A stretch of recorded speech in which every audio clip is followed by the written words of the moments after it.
तो आदरणीय मनोहर खक्के जी हैं जो यही कोथरूड इलाके में पुणे में, और जैसा कि मैंने कहा जो कृषि क्रांति के लिए जैव विज्ञान के माध्यम से वैज्ञानिक पद्धति या अपने ट्रेडिशनल पद्धति दोनों को मिला के चलना है, और उसका समावेश इन्होंने 50 साल से यहाँ पर हैं, MSc सॉइल में कर चुके हैं और प्रैक्टिकल अनुभव से ही खिताब लिखते हैं, है ना। इसीलिए इनकी अपनी सोच है, अनुभव है बहुत बड़ा, और देश के बहुत से लोगों में स्टेट में काम हुआ है। तो अभी मनोहर खक्के जी आप अपना परिचय दे दीजिए प्लीज़। नमस्कार।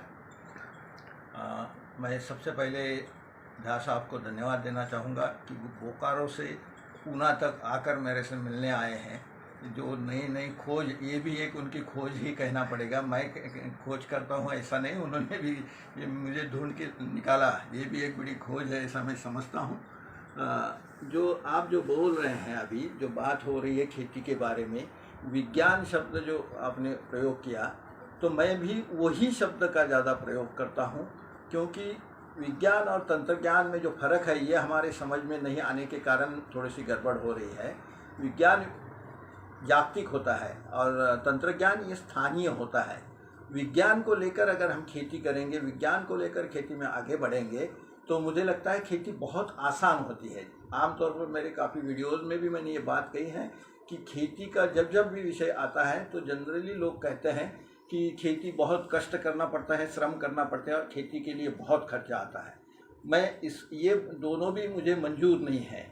ये क्यों होता है? आप विज्ञान से बाजू हटकर खेती जब करते हैं तो ये बातें होती हैं। विज्ञान को समझकर अगर आप खेती करोगे तो ये दिक्कत नहीं आती है। अब जैसे मेरा एक वीडियो है अभी जो वायरल हुआ है काफ़ी, पेड़ लगाना है, पौधा लगाना है आपको, तो साइंस को लेकर अगर करेंगे तो गड्ढे वड्ढे करने की कोई ज़रूरत नहीं होती है। अगर एक पौधा लगाना है तो कुछ नहीं, लेकिन अगर आपको 1000 पौधे लगाना है तो 1000 अगर 3 बाई 3 के गड्ढे करते बैठेंगे तो पहले हम ही वो गड्ढे में जाएंगे। तो ये क्यों होता है? क्योंकि हमने जड़ के विज्ञान को नहीं समझा है। अगर जड़ के विज्ञान को हम समझेंगे, पानी लेने के तरीके को हम समझेंगे, तो गड्ढे करने की कोई विशेष जरूरत नहीं होती है। इसका वीडियो भी आप देख सकेंगे, उसमें मैंने सब विस्तार से बातें कही हैं। तो ये विज्ञान को लेकर अगर खेती करते हैं, अभी आप थोड़ा सा मैं विषयांतर करता हूँ 2-5 मिनट के लिए, कि मैं अभी इस काम में लगा हूँ कि ये जो खेती में जो बहुत ज़्यादा परिश्रम का तरीका अपनाया है हमने, इसके कारण हमारी एक गलत सोच ये है कि पुरुष शक्तिवान होते हैं और महिलाएं कमज़ोर होती है, जबकि ये उल्टा है, महिला ज़्यादा शक्तिवान होती हैं। तो मैं ये खेती में अगर खेती की जनक कौन है तो महिला थी, लेकिन हमने उसका डर पैदा किया कि हम बहुत शक्तिमान हैं पुरुष और महिला कमज़ोर है, तो धीरे धीरे महिलाओं को खेती से बाजू कर दिया। और फिर उसके साथ में जो ममत्वा का पुनरुत्पादन का जो एक वर्ग समझो उसको, महिला को जो दिया था, वो सब वहाँ से हटा दिया और फिर खेती में समस्याएं चालू हो गई। खेती ये जैव शास्त्र है और जैव में विज्ञान और भावना दोनों को भी साथ में लेके चलना पड़ता है। तो मेरा अभी जो मिशन चल रहा है मिथिला प्रोजेक्ट के लिए भी मैं ये कहना चाहूँगा कि ज़्यादा से ज़्यादा महिलाएं खेती में आए। अभी मेरा जो काम चल रहा है वो उच्च शिक्षित महिलाओं को खेत में लाना पड़ेगा, जिसे स्नेहा और दो का देखे। मैंने अभी एक पोस्ट भी डाली है, स्नेहा और शिल्पा दोनों उच्च शिक्षित है। मेरी आज भी 3-4 क्लाइंट ऐसे हैं कि जो बहुत उच्च शिक्षित है, विदेशों में भी रहकर आई हुई है। तो ये महिलाएं जब तक हमारे खेती में नहीं आएगी तब तक हमारी खेती कम परिश्रम की नहीं होने वाली है। ये सब उल्टे पलटे धंधे हम पुरुष लोग ज़्यादा करते हैं, ट्रैक्टर लाओ, दवाइयाँ डालो, खाद डालो, ये किसी भी चीज़ की बहुत ज़्यादा ज़रूरत नहीं होती। अब आपने जो बात कही है कि विज्ञान, तो आज के वैसे तो काफ़ी वैज्ञानिक बातें हैं, समय के कारण वो ज़्यादा हम विस्तार से यहाँ नहीं देखें, लेकिन आज जो मैं जो कर रहा हूँ वो है कि अभी जो जागतिक तापमान का जो बढ़ोतरी हुई है, ग्लोबल वार्मिंग का जो ये आया है संकट, हमारे देश में ही नहीं पूरी दुनिया में जहाँ जहाँ खेती हो रही है वहाँ ये ग्लोबल वार्मिंग का संकट आया है, उसके ऊपर हम कैसे मार्ग निकालें, ये सबसे बड़ी बात है। क्योंकि विज्ञान या वनस्पति शास्त्र यह कहता है कि अगर आपको फूल से फल लेना है, फूल से फल बनने की जो प्रक्रिया होती है उसमें पर्यावरण में या वातावरण में 40 से 60% नमी की ज़रूरत होती है, और वो आज बारिश के दिन अगर हम छोड़ते हैं तो केवल 10-15% बची है। इसके लिए कोई मापने के लिए कोई प्रयोगशाला की ज़रूरत नहीं है। मैं कोई प्रयोगशाला में कभी नहीं, किसान के बस में जो विज्ञान समझा सकता हूँ वही उदाहरण मैं ज़्यादातर देखता हूँ। पहले हमारे जीन पैंट होते हैं पहनने के, वो अगर सुखाना है तो धूप में रखने के बाद में भी 2-2 दिन 1-1 दिन सूखते नहीं थे। अभी आप घर में छाँव में उसको सूखने को डालो, दूसरे दिन वो बिल्कुल धूप में सुखाए जैसे एकदम सख्त हो जाते हैं, एकदम सूख जाते हैं। ये क्यों हो रहा है? तो ये ग्लोबल वार्मिंग के कारण।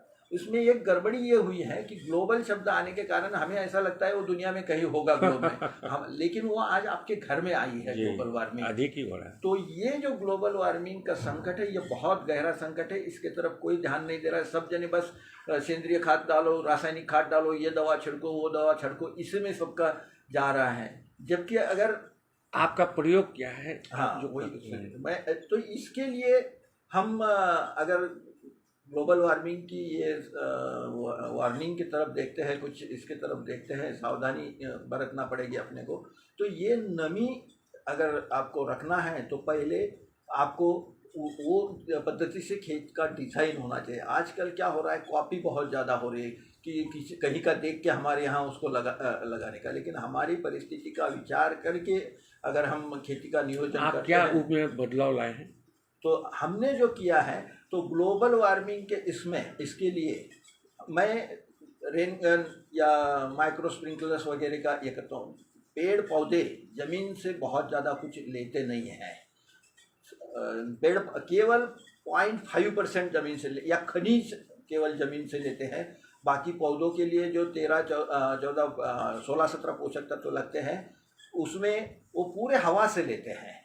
लेकिन उसमें एक प्री कंडीशन होती है, उसके लिए एक ज़रूरत होती है, वो है हवा की नमी। अगर हवा में नमी है तो ये पेड़ पौधे सब हवा से लेते हैं। क्योंकि मैं अगर कहूँगा कि पेड़ पौधे हवा से लेते तो आप कहेंगे हमारे पौधे बढ़ते क्यों नहीं, हमें खाद डालना पड़ता है। तो उसका कारण वो है कि वहाँ नमी नहीं है। वो अगर नमी कुछ कारण से आप कोई तंत्र ज्ञान का उपयोग करके वो नमी पैदा करते हैं आपके फसल के ऊपर, तो फसल पूरा हवा से ही लेती है। विज्ञान ये सब सिद्ध हो चुका है, ये मनोहर खक्के का कुछ नहीं है, ये विज्ञान ने सब बताया हुआ है। तो ये नमी अभी पहले कृत्रिम अपना प्राकृतिक नमी रहती थी जिसको हम ओस कहते हैं। ओस के रूप से एक किसान ने मेरे एक इंटरव्यू में मैंने ये बात कही है कि किसान ने बहुत अच्छी बात मुझे बताई है कि पेड़ पौधे बढ़ते हैं और फल देते हैं, या फसल का अभी बात करेंगे तो वो 2 प्रकार के पानी पे बढ़ते हैं। एक जमीन का पानी जो हम लोग सिंचाई के रूप में देते हैं, और दूसरा भगवान का पानी, भगवान ने दिया हो। वो कौन सा है? तो वो ओस है। लेकिन अभी अगर आप देखेंगे तो दिवाली के यानी दिसंबर के बाद में कहीं पे भी ओस नहीं दिखता है। अब जैसे हम महाराष्ट्र, वो एक बहुत बड़ी बात बोले आप, जो ओस पहचान है जो कि आपकी नमी की है। तो अभी हम महाराष्ट्र में जो काम कर रहे हैं, तो महाराष्ट्र में कोंकण के जो इलाका है वो समुंदर के पास में है, लेकिन वहाँ पे बारिश गिरे जैसी ओस रहती थी पहले।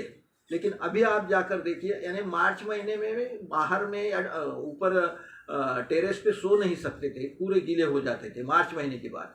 नवंबर दिसंबर में तो बारिश जैसी गिरती है, ऐसे टप टप करके बूंद नीचे गिरती। आप उसके लिए उपाय क्या किए इसमें? तो वो ओस अभी अगर कोंकण में जाकर देखेंगे तो बिल्कुल नहीं है। तो वो फिर से आपको प्राकृतिक पद्धति से बढ़ने के लिए तो कई साल लगेंगे, क्योंकि हमने जो विकास के नाम पे सब विनाश करके रखा है। तो वो अगर आपको मेंटेन करना है, कायम रखना है, तो उसके लिए बहुत ज़्यादा प्रमाण में पेड़ पौधे लगाना पड़ेंगे। लेकिन तुरंत तो वो नहीं हो सकेगा, इतने ज़्यादा पेड़ पौधे हमने काट दिए हैं। अगर वो अब जब होंगे तब होंगे, लेकिन तब तक क्या हम फसल नहीं ले क्या फिर? तो उसके लिए हवा में नमी करने का कोई तंत्रज्ञान आप विकसित करते हैं तो वो काम प्राकृतिक काम कृत्रिम पद्धति से थोड़े बहुत प्रमाण में हो सकता है। वो मैं पिछले 8-10 साल से कर रहा हूँ कि जहाँ मैं हवा में नमी पैदा नहीं करता हूँ वहाँ फसल आती नहीं है, और जहाँ कुछ कृत्रिम पद्धति से क्यों न हो हवा में नमी पैदा करता हूँ तो वहाँ की फसल ज़्यादा आती है। इसको मैंने नाम दिया है एयर इरिगेशन। यानी हवा की सिंचाई करो, हवा को सिंचाई करो, जमीन को मत करो। जमीन में पानी पौधे जड़ के उसकी व्यवस्था क्या की है? उसके लिए एक तो मैंने जो अभी कहा है कि रेन गन का उपयोग करता हूँ या माइक्रो स्प्रिंकलर, और वो भी अभी लोग बोलेंगे हम तो ये पत्ते पर करते हैं। शायद डालते हैं ना, पत्ते पर डालते हैं ऊपर में। हाँ नहीं, पत्ते पर भी नहीं, कहाँ जमीन को डालते भी हैं? नहीं, यही मैं बात हाँ जी। समझा देता हूँ। हाँ तो अगर आपको हवा में नमी करना है तो कुछ 2-3 बातें आपको ध्यान में लेना पड़ेगा। एक तो ये जो हवा सिंचन का काम करना है, तो आप एक्चुअली उसको संस्कृत में निषेचन कहते हैं। हवा निषेचन, सिंचन यानी छिड़काव का, हवा का छिड़काव नहीं करना है, पानी का छिड़काव करना है, इसलिए निषेचन शब्द है, हवा को गीला करना है हमें। तो ये जो निषेचन हमें करना है उसका अभी हम ट्रॉपिकल कंट्री में रहते हैं। पहले ही एक तो ट्रॉपिकल है हमारा देश, उष्ण देश में है, और उसमें ग्लोबल वार्मिंग आया है। तो इसके कारण क्या होता है, यहाँ जैसा ही सूरज बाहर निकलता है, धूप उगालना चालू कर देता है, वो तेज गर्मी उगलना चालू हो जाती है। तो ऐसे इसमें अगर हम नमी पैदा करने की कोशिश करेंगे तो वो तुरंत भाप बन जाएगी उसकी। अच्छा। इसके लिए आपको सूरज ढलने के बाद, सूर्यास्त के बाद में ये नमी का काम करना पड़ेगा, तभी वो नमी कायम रहेगी आपके खेत में। तो बहुत बढ़िया बात बोले आप। इसके लिए हमें सूरज डूबने के बाद में केवल 5 या बहुत बार क्या होता है कि जब मैं कहता हूँ हवा को आपको गीला करना है या हवा में नमी, तो पानी कितना लगेगा। हाँ। अभी जो जमीन को सिंचाई आप करते हैं उसके प्रमाण में अगर हम सोचते हैं तो केवल 25%, अगर 100 जितना भी जरूरत देते हैं उसका 25% जितना फायदा करें देना पड़ता है जी। इसका केवल ये सिंचाई का सिस्टम नहीं है, इसमें काफी सारी बातें आती है जी। एक तो पानी मिलने वाला ही है, उसमें से पौधे आखिर में जड़ के लिए पानी की जरूरत नहीं होती है, जड़ पानी लेके आखिर में बेचता है पत्तों को ही। आपने कहा पहले। हाँ, तो पत्ते हवा से पानी ले सकते हैं अगर पानी, लेकिन अभी अगर जमीन में पानी देते हैं तो आपको ये पता नहीं है कि इस पेड़ को कितना पानी लगने वाला है। तो कुछ पेड़ के लिए वो ज्यादा होता है, कुछ को कम पड़ता है, कुछ ही को वो प्रॉपर जितना चाहिए उतना मिलता है।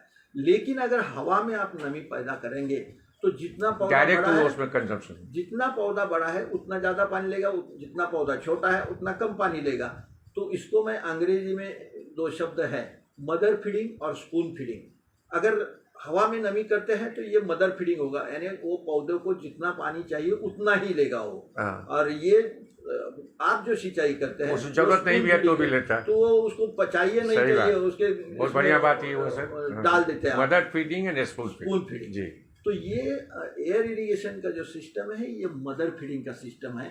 आप हवा में नमी पैदा करिए तो पौधे को जितना चाहिए उतना ही लेगा। उसका परिणाम ये होता है कि आप देखते हैं कि गरीब के बच्चे वो मदर फीडिंग पे रहते हैं, वो बिल्कुल मजबूत रहते हैं, पैसे वालों के बच्चे सब कृत्रिम फीडिंग करते हैं। बहुत बढ़िया बात बताइए, समझा निकलेगा। तो ये पेड़ आपको फर्क तुरंत समझ में आएगा। ये एक बात हो गई। दूसरा, हवा में नमी करने के कारण ग्लोबल वार्मिंग का जो टेम्परेचर बढ़ा है, तापमान जो बढ़ा है, उसको कम करने का काम भी ये एयर इरिगेशन करता है। आप इसका अनुभव करिए, आपके 1 एकड़ में हवा में नमी पैदा करने के लिए कुछ रेनगन लगाइए या माइक्रो स्प्रिंकलर, जो भी आपके वहाँ टेक्नोलॉजी उपलब्ध है उसका उपयोग करिए।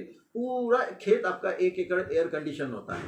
एक कमरे का अगर एयर कंडीशन करना है आपको तो 40-40, 50-50 हज़ार रुपए लगते हैं, या 10-5 हज़ार में पूरा 1 एकड़ का एयर कंडीशनिंग होता है। जब एयर कंडीशनिंग का अर्थ यह है कि ये एयर इरिगेशन का दूसरा फायदा ये है कि पौधों को ज़्यादा से ज़्यादा अच्छी तरह से बढ़ने के लिए जो तापमान और वातावरण की ज़रूरत होती है वो तैयार करने का काम ये एयर इरिगेशन करता है। तो पौधे बहुत अच्छी तरह से बढ़ते हैं। नमी हवा में होने के कारण हवा में जो पोषक तत्व है वो पूरे। अच्छा, उसमें एक चीज़ है, वो कब दिया जाए, ये भी एक साइंस है, वही मैं कब दिया जाए ना कि वो सूरज डूबने के बाद नहीं, जब ग्रो करता है पौधा तो उसमें किस स्टेज में देना है, जैसे फल फूल आता है। भारत की परिस्थिति में देखते हैं, हमारे देश के परिस्थिति में देखते हैं, आमतौर पर दिवाली के बाद यानी नवंबर-दिसंबर के बाद इसकी जरूरत, नवंबर-दिसंबर तक हमारे यहाँ नमी रहती है। सब तरफ हमारे यहाँ करीब जून से लेके दिसंबर तक नमी रहती है। बहुत कम भाग ऐसे होंगे कि जहाँ इतनी नमी नहीं होती है, लेकिन नवंबर-दिसंबर के बाद में नमी खत्म होना चालू हो जाती है। तो उस समय से लेके अगले बारिश तक शाम के समय अगर केवल 5 या 10 मिनट, अगर आप यानी 5 या 10 मिनट, यानी मैं परफेक्ट ही बता पाऊंगा कि दिसंबर से मार्च तक केवल 5 मिनट चलाना है। आपका विश्वास नहीं बैठेगा, लेकिन करने के बाद में समझ में आएगा। अच्छा सर, ये इसका मतलब गेहूं का जो समय आया है, कोई भी फसल मतलब जनवरी से लेके मार्च अप्रैल तक 5 मिनट, और मार्च से लेके जून तक 10 मिनट। अच्छा, जिसमें अभी पौधा जैसे आम वगैरह है, फल वाला, उसको नहीं, पौधों के हिसाब किसी भी पौधे का, वनस्पति के हिसाब से, किसी भी पौधे मूलभूत विज्ञान यही कहता है उस समय दे देना चाहिए, बस। Even if that is not fruiting now. बस। हाँ तो क्योंकि उसको जो हाँ, फ्रूटिंग वो वाला साल भर उसको वो बढ़ना अपना है। जमा करके रखेगा, जैसे हम लोग खाते हैं तो जमा रहता है अंदर में, तो मिनरल से वो काम करता है। भोजन तो बच्चे को भी देना जी है, जी जी बूढ़ों जी को भी जी देना हाँ, है। वो तो ये भोजन इरेस्पेक्टिव दे ऑफ रहे हैं। टाइम देना है। ये पानी नहीं दे रहे क्या, हाँ जी, ये भोजन दे रहे हैं, जी जी क्योंकि हवा से पोषक तत्व भी ले रहे हैं। हाँ। बाकी खनिज केवल जमीन से लेता है, ये बॉटनी कहती है आपको। तो हम हवा से जो लेना है 16-17 में से, कि इसका एक हिसाब है, अगर समय का है आने तो दी। मैं बता देता हूँ कि जमीन से कितना लेता है और हवा से कितना लेता है पौधा। इसका बहुत आसान हिसाब है, मेरे कुछ वीडियोज में मैंने बताया है वो।